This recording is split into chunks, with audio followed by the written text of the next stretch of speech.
Hello, it's Sheila with the Grateful Goddess, and I am once again coming to you rather than featuring a Goddess of the Month because, well, for two reasons. One, I wanted to express my gratitude and show you how far I've come in the last month, and two, because it's February and I wanted to talk about love. So, first of all, thank you to everyone, all of you who sent a note or a message or a card or just a healing thought my way. There was such a beautiful outpouring of love. I cannot tell you how meaningful it was, and I will tell you that it had everything to do with my healing process, to have that kind of love and support and nurturing, and so thank you for that. I will also say that it gave me a whole new appreciation and gratitude for things that are so basic in life that we overlook them.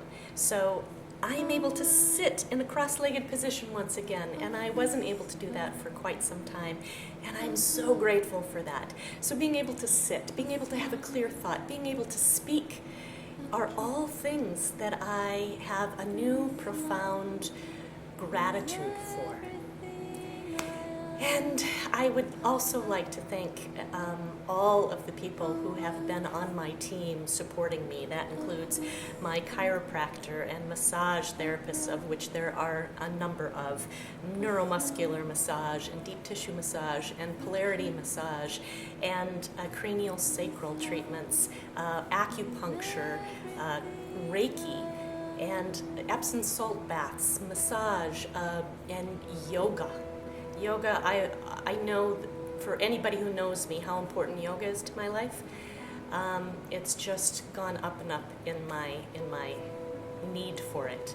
So for quite some time I wasn't even able to sit, and therefore I certainly couldn't bend down and touch my toes, and there was no downward dog to be had.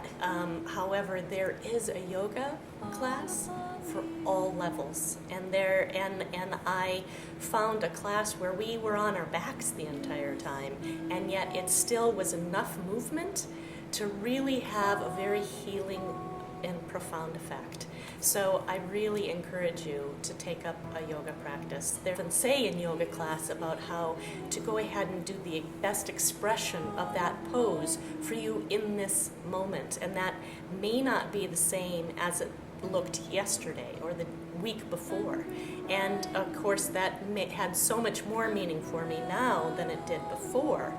I wasn't able to do yoga the way I'm used to doing yoga.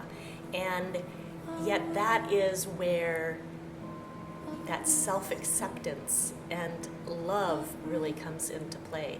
Recognizing and being appreciative for what you can do in the moment.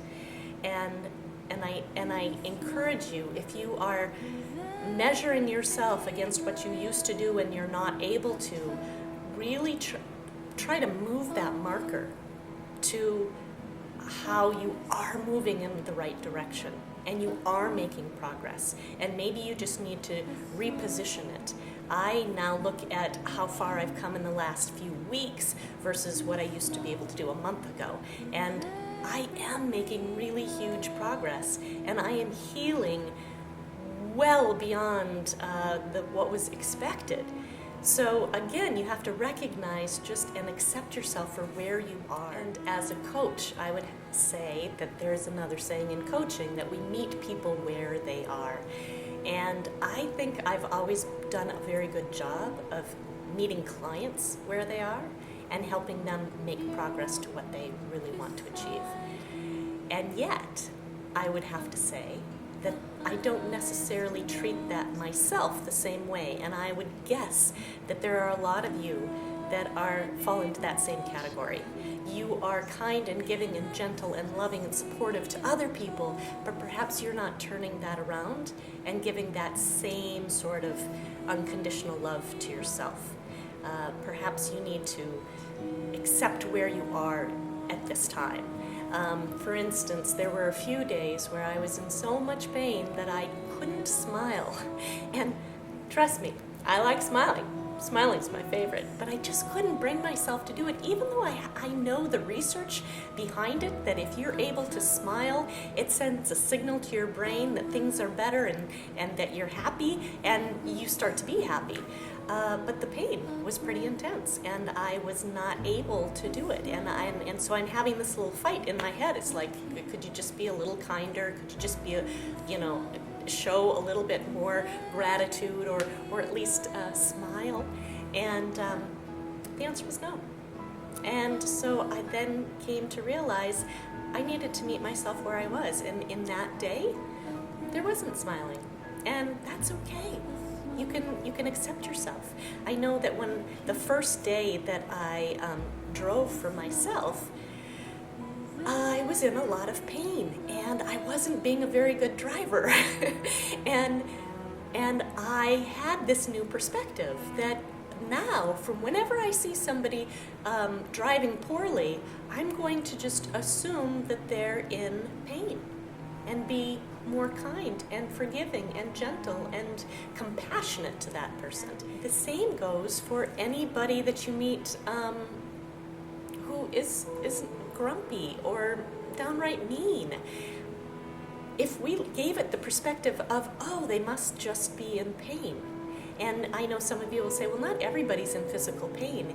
And that's true. And yet if they're not in physical pain, more than likely they're in some form of emotional pain. So it was just a kind of a new perspective that it gave me in terms of how I could open up to be even more compassionate, more understanding, less judgmental of others if I looked at meeting them where they are and recognizing that if they're not in a good space at that right in that moment, it's because they're in some form of pain. And so love. February, love this month. And so often people are outwardly focused on the love in your life and doing something for that person that you love in your life. And I just want to encourage you to turn that around and give yourself the self-love that you need. How can you open yourself up to being more loving, more compassionate, and less judgmental of yourself? I mentioned earlier that I'm doing all these different healing modalities. Well, until this injury, I didn't do as much for myself as I could. And so rather than waiting until there's something that you need to repair, how can you take better care of yourself today? That's what I wish for you for Valentine's. Thanks.